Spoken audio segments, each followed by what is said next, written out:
नमस्कार. दोन चलातील रेषीय समीकरणे या पाठामध्ये आपलं परत एकदा पुनश्च एकदा स्वागत करतो. मित्रांनो, आपण मागील काही भागामध्ये एक सामायिक समीकरणे सोडवण्याच्या वेगवेगळ्या पद्धती अभ्यासल्या, त्याच्यावरील उदाहरणे पण अभ्यासली. आता त्यातीलच एक भाग राहिला होता की जो आपण म्हटलं होतं की पाठाच्या थोडं पुढे गेलं तर घेऊया. तर तो भाग आज आपण इथे घेतोय की ज्याचं नाव आहे एक सामायिक समीकरणे सोडवण्याची आलेख पद्धती. म्हणजेच काय, graphical method for solving simultaneous linear equation किंवा solution of simultaneous linear equation by graphical method, अशा पद्धतीने त्याला इंग्रजीमध्ये कन्वर्ट करता येऊ शकतं. तर आज आलेख पद्धती नेमकी कशी आहे आणि आलेख पद्धतीच्या सहाय्याने आपण दोन एक सामायिक समीकरणे कशी सोडवतात याविषयीची अगदी सोप्या डेमॉन्स्ट्रेशन मध्ये, प्रात्यक्षिकामध्ये प्रत्यक्ष उदाहरण सोडून आपण आज शिकणार आहोत. आता बघा, आलेख पद्धतीमध्ये आता प्रश्न आहे की खालील समीकरणाची उकल आलेख पद्धतीने काढा. आलेख पद्धतीने काढा. तर आता पुढे काय बघा, x अधिक y बरोबर 4 आणि 2x y बरोबर 2 ही दोन समीकरणं दिलेली आहेत. आता काल आपण पाहिलं होतं की एखादं समीकरण दिलं असेल तर त्याच्या आपल्याला कमीत कमी 4 उकली किंवा 4 क्रमित जोड्या शोधाव्या लागतात आणि ते शोधण्यासाठी आपल्याला एक टेबल आखावा लागतो. तो टेबल आपण इथं आखलेला आहे. x अधिक y बरोबर 4 या समीकरणाचा टेबल इथं आखलेला आहे. x चे आपण निर्देशक घेतले -1 4 1 6. तुम्ही कोणतेही घेऊ शकता, तुमच्या इच्छेप्रमाणे कुठलेही घेऊ शकता. 0 पासून पुढचे कुठलेही, 0 पासून मागचे कुठलेही तुमच्या म्हणण्याप्रमाणे घेऊ शकता, तुमच्या आवडीप्रमाणे घेऊ शकता. मी हे घेतलेले आहे -1 4 1 6. आता काल आपण पाहिलं होतं की जर x चे निर्देशक माहित असतील तर y चे निर्देशक आपण काढू शकतो आणि ती काढण्याची पद्धत पण काल आपण शिकलोय. आता आपण तरी पण एकदा परत रिव्हिजन साठी, उजळणीसाठी आता आपण परत एकदा सोडूया.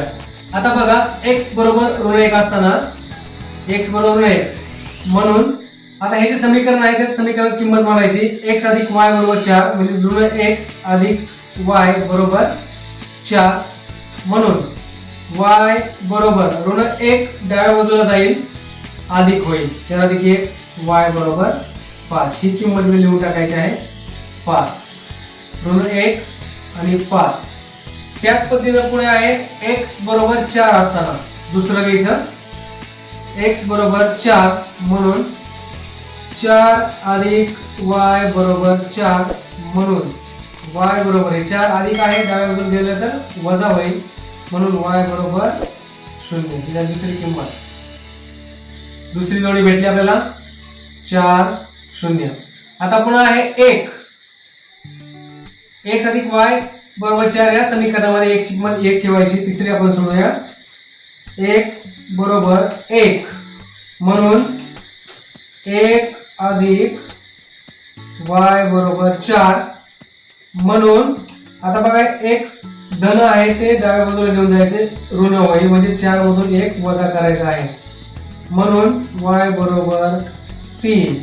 इथं आलं 3, मग आपली क्रमिक जोडी झाली 1 3 अशा पद्धतीनं. आता पुढे जाऊया. y बरोबर 3 आलेला आहे. आता पुढचं x बरोबर 6 ही किंमत ठेवायची. आता x बरोबर 6 ही किंमत ठेवली. समीकरण आपलं आहे x अधिक y, x च्या ठिकाणी 6 अधिक y बरोबर 4. ओके, पुढे म्हणून y बरोबर 6 धन आहे ते वजा होईल, 4 वजा 6 म्हणून y बरोबर 4 मधून -2 4 मधून 6 वजा करायचे आहे. आता वजाबाकीचा नियम माहिती पाहिजे. मोठ्या संख्येतून लहान संख्या वजा करा. 6 मधून 4 गेले, राहिले 2 आणि मोठ्या संख्येला असलेलं चिन्ह पाहायचं. इथे चिन्ह आहे ऋण म्हणून -2 झालं. y ची किंमत -2 म्हणून आपल्या हे 4 जोड्या झालेल्या आहेत. एक पहिला बिंदू आला -1 5 4 0 1 3 6 -2. आता पुढे जाऊया. हे झालं आपलं एक समीकरणाचं पूर्ण 4 क्रमिक जोड्या शोधण्या. त्याच पद्धतीने आता दुसरं समीकरण आपल्याला घ्यायचं आहे. दुसरं समीकरण दिलेलं आहे 2x - y बरोबर 2. आता इथे x च्या किमती आहेत 0 1 3 ऋण 1. मग आपण लिहूया x बरोबर 0. x बरोबर 0 ठेवायचं या समीकरणामध्ये, म्हणजे समीकरण बनेल आपलं 2 गुणिले 0 वजा y बरोबर 2. आता 2 गुणिले 0 म्हणजे 0, म्हणून वजा y बरोबर 2, चिन्ह बदलायची, y बरोबर ऋण 2. हे झालं y ची किंमत ऋण 2, म्हणून लिहा 0 ऋण 2. पुढे x बरोबर 1 असताना समीकरण बनेल आपलं 2 गुणिले 1 वजा y बरोबर 2, म्हणून 2 वजा y 2. आता बघा धन धन दोन्ही बाजूला धन आहेत, इकडे गेलं तर वजा होईल, वजा y 2 वजा 2, म्हणून y बरोबर वजा y बरोबर 0 आणि y बरोबर 0. हे झालं 1. दुसरी जोडी 1,0. अशा पद्धतीनं आता पुढे घ्यायचं 3 x बरोबर 3. x बरोबर 3. आता x बरोबर 3 इथे जेव्हा मांडू तेव्हा होईल x च्या ठिकाणी 3 घ्यायचं, म्हणून 2 गुणिले 3 वजा y बरोबर 2. 6 वजा y बरोबर 2 वजा y बरोबर हे वजा 6 करायचं, 2 वजा 6 बरोबर ऋण 4 ऋण y, म्हणून y बरोबर 4. दोन्ही ऋण संख्या असेल तर धन होतील, y बरोबर 4. ही आली आपली तिसरी जोडी, म्हणजे झालं आपलं काय 3 4. आता पुढे आहे ऋण 1. x बरोबर ऋण 1 ही किंमत ठेवायची, x बरोबर ऋण 1 ही किंमत ठेवायची. कशामध्ये? या समीकरणामध्ये. आपलं समीकरण कसं बनते बघा, समीकरण आहे 2x वजा y बरोबर 2, म्हणून मी समीकरण लिहितो x ची किंमत देऊन 2 गुणिले ऋण 1 वजा y बरोबर 2. अशा पद्धतीने होईल. पुढे म्हणून 2 गुणिले ऋण 1. आता गुणाकाराचे नियम माहित पाहिजे. 2 विरुद्ध चिन्ह असलेल्या संख्येचा गुणाकार नेहमी ऋण असतो, लक्षात ठेवायचं. ओके, म्हणजेच वजा 2 वजा y बरोबर 2, म्हणून ऋण y बरोबर 2 अधिक 2. हे ऋण 2 इकडे गेले, साईड बाजू बदलली, डाव्या बाजूला लिहिलं तर अधिक होईल, म्हणून वजा y बरोबर 4. आता आपल्याला बदलायचे चिन्ह, y बरोबर ऋण 4. अशा पद्धतीने y ची दुसरी किंमत आलेली आहे. आता पहा y बरोबर ऋण 4. अशा पद्धतीनं आपल्या दोन्ही जोड्या आपल्याला मिळालेल्या आहेत, 4 जोड्या झालेल्या आहेत, ऋण 1 आणि ऋण 4. आता हे तुम्हाला समजलं असेल.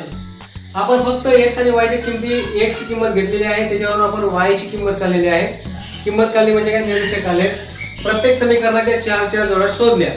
आता पुढची जी प्रक्रिया आहे, ती पुढची प्रक्रिया म्हणजे आपल्याला या समीकरणाचा आलेख काढायचा आहे. तर आता आपण आलेख काढूया, प्रत्यक्ष आलेख वहीवर. ठीक आहे, चला तर मग काढूया आलेख.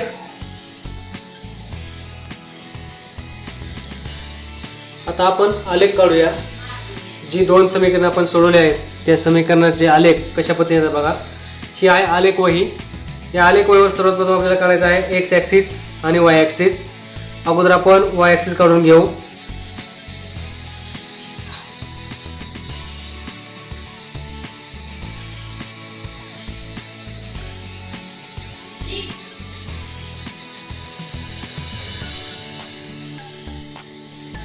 y ॲक्सिस काढून घेऊया आपण.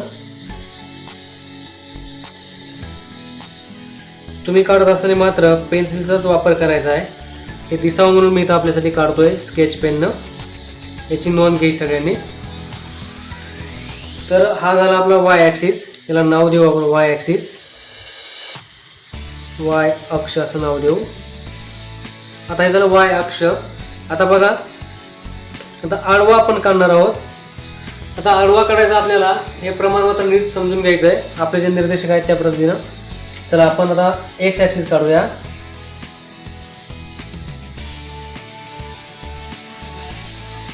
अशा पद्धतीनं इकडे बाण दाखवायचा आहे, इकडे बाण दाखवायचा आहे. त्याला नाव द्यायचं x अक्ष. x अक्ष नाव दिलेलं आहे. आता आपण याला म्हणायचं मध्यबिंदू किंवा आरंभबिंदू. याचे निर्देशक 0 असतो, 0. आता याच्या पुढची जी स्टेप आहे तिथं लिहायचं आहे प्रमाण. प्रमाण अशा पद्धतीने लिहायचं आहे. प्रमाण लिहिल्यानंतर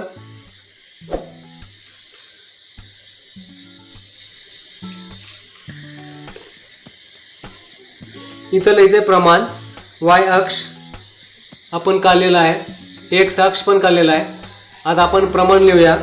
आणि प्रमाण लिहित असताना इथं प्रमाण लिहित असताना एक्स किंवा दोन्ही अक्षावर किंवा एक्स अक्षावर असं लिहा. दोन्ही अक्षावर, दोन्ही अक्षांवर असं लिहायचं. 1 सेमी बरोबर 1 एकक अशा पद्धतीने लिहायचं आहे. आणि 1 एकक लिहिलं की पुढे आपल्याला जायचं आहे इथं. आता इथं हा प्रत्येक चौरस आहे ज्याचं अंतर 1 सेंटीमीटर आहे, म्हणून प्रत्येक ठिकाणी 1 असं लिहायचं आहे. रेषेवर 2 3 4 5 6 7 आणि 8. आता एक्स ॲक्सिसच्या डाव्या बाजूला -1 -2 -3 -4 -5 -6 अशा पद्धतीने लिहायचं. इथं पण तसंच आहे. इथं हा -1च आहे. -1 -2 -3 -4 -5 -6. तर अशा पद्धतीने आपण नंबर टाकले. आता वरच्या बाजूला टाकूया. या ठिकाणी असे नंबर टाकायचे प्रत्येक ठिकाणी. 1 2 3 4 5 6 7. आता पहा ही झाले आपलं एक्स अक्ष आणि वाय अक्ष नंबर टाकून झालेले आहे.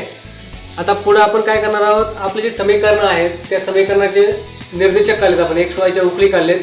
पहिले आले -1 आणि 5. x अधिक y बरोबर 4 समीकरण पहा. -1 आणि 5 हा बिंदू आपण दाखवूया. -1 आणि 5 म्हणजे एक्स अक्षावर -1 आणि वरी 5 म्हणजे हा जो बिंदू येणार आहे तो -1 आणि 5 या ठिकाणी बिंदू येणार आहे. हा पहिला बिंदू आपला या ठिकाणी आला.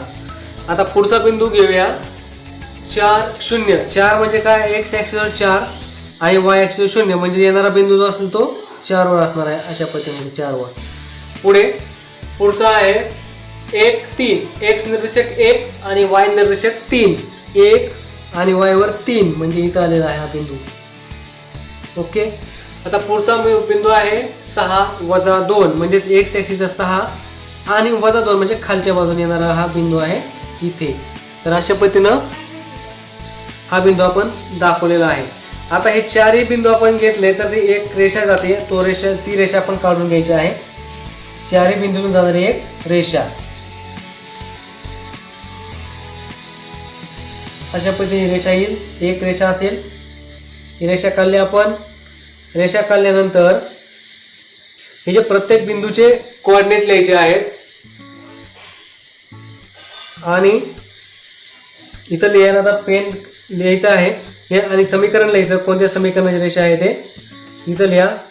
x अधिक y बरोबर 4 या समीकरणाची रेषा आहे. आता या प्रत्येकाचे कोऑर्डिनेट लिहायचे. तर समजा हा आहे 1 3 मग इथं लिहायचं आहे 1 3. हा आहे 4 0. ओके. पुढे हा आहे 6 -2. निर्देशक लिहित असताना एक्स ॲक्सिसचा प्रथम लिहायचा आणि वाय ॲक्सिसचा नंतर लिहायचा. आणि हा आहे -1 5. अशा पद्धतीने आपलं झालं एक समीकरणाची रेषा. आता जे पुढचं समीकरण आहे 2x - y बरोबर 2 त्याचे आपण टेबल तयार केला आहे. तो आता आपण घेऊया. आता बघा 0 -2 पहिला पॉईंट 0 2 येणार आहे इथे. हा पॉईंट इथे आलेला आहे. हा 0 2. पुढे आहे 1 0 म्हणजेच एक्स ॲक्सिसवर 1 0 हा इथे येणार आहे. त्यानंतर पुढे आहे 3 4. 3 हा एक्स ॲक्सिस आणि 4 हा वाय ॲक्सिस. मग 3 वरून जायचं पुढे 4 येईपर्यंत. तर हा बिंदू इथे येणार आहे. बिंदू स्थापन केला. पुढे आणि शेवटचा जो कोऑर्डिनेट आहे तो -1 -4. -1 आणि -4. -1 कुठं, एक्स ॲक्सिसवर -1 आणि वाय ॲक्सिसवर -4 म्हणजे येणारा पॉईंट असणार आहे तो इथे असणार आहे. तर आता हे चारही पॉईंट आले, ते चारही पॉईंट आपल्याला जोडायचे आहेत. अशा पद्धतीने ही रेषा असणार आहे. ही रेषा आपण जोडलेली आहे. रेषा जोडली. आता पहा, आता इथे प्रत्येक बिंदूचे निर्देशक आपल्याला लिहायचे असतात. ते तुम्ही कसे लिहायचे हे समजून घेतलेलंच आहे. आता इथं नीट लक्षात घ्या की या दोन रेषा आपण काढल्या. या रेषेचं समीकरण लिहूया आधी आपण. 2x - y बरोबर 2x - y बरोबर 2. ह्या रेषेचं समीकरण. आता बघा, ही पहिली रेषा आहे, ही दुसरी रेषा आहे. या दोन्ही रेषा एका बिंदूमध्ये छेदलेल्या दिसतात. एका बिंदूमध्ये छेदलेल्या दिसतात. तो जो बिंदू आहे इथे पहा, हा बिंदू दिसतो इथे. हा बिंदू छेदनबिंदू आहे त्या दोन रेषांचा. आणि हीच या समीकरणाची उकल आपण ठरवणार आहोत. म्हणजे जेव्हा आपण दोन समीकरणाचा विचार करतो तेव्हा त्या दोन समीकरणांच्या रेषा काढायच्या आणि त्या रेषा एका छेदनबिंदू छेदतात. त्या दोन रेषांचा छेदनबिंदू असं म्हणतो. त्या छेदनबिंदूचे निर्देशक आता आपण शोधूया. आता बघा, x ही जी रेषा आहे यात मी जोडून दाखवतो तुम्हाला. इथे आलं 2, म्हणजे पहिला x चा आला 2 आणि y चा जो आहे तो असा बघायचा. इथे आहे 2, म्हणजेच या समीकरणाची उकल होणार आहे 2 2. आता उकल झालेली आहे की या दोन्ही समीकरण उकल 2 2 अशा प्रकारे आलेखाच्या सहाय्याने आपण निश्चित केलेली आहे. आणि शेवटी उत्तर लिहायचं आहे. उकल xy बरोबर 2,2. तर हे आपलं फायनल उत्तर आलेलं असेल. तर मित्रांनो, आजचा हा भाग कसा वाटला जरूर कळवा. भेटूया पुढच्या भागामध्ये आणखी उदाहरणं घेऊन. तोपर्यंत याचा अभ्यास करा आणि लाईक करा, शेअर करा, सबस्क्राईब मात्र जरूर करा. कारण आपलं एक सबस्क्राईब मला आणखी नवीन व्हिडिओ आपल्यापर्यंत घेऊन येण्यास मला सहाय्यभूत ठरतंय. चला तर मग भेटूया पुढच्या भागामध्ये. तोपर्यंत धन्यवाद. जय हिंद.